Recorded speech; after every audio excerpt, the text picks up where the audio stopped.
Le Congrès américain donnera-t-il son feu vert à une opération militaire en Syrie? À Washington, beaucoup s'inquiètent des conséquences régionales d'une telle intervention et s'interrogent sur la réaction des alliés de Damas, en particulier l'Iran. Cet expert se veut rassurant. Il estime que Téhéran a pris quelque peu ses distances avec le régime Assad. L'utilisation d'armes chimiques par le gouvernement Assad a été pour de nombreux dirigeants en Iran la goutte d'eau qui a fait déborder le vase. Mais j'irai même encore plus loin en affirmant que le massacre aveugle de civils innocents en Syrie, commis par le gouvernement Assad, a pour beaucoup d'Iraniens fait déborder le vase depuis un certain temps.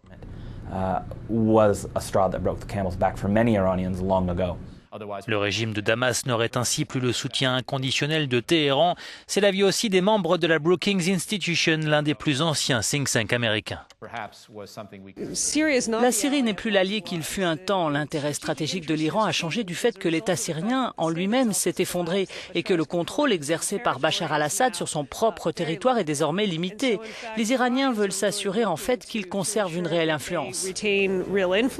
Si la relation entre Téhéran et Damas semble s'être refroidie, aucun élément concret ne permet pour l'instant de prédire la réaction de l'Iran en cas d'intervention armée.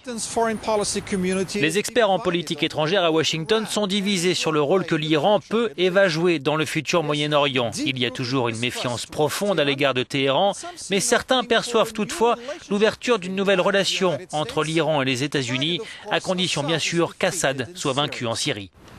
Stefan Grobe, Euronews, Washington.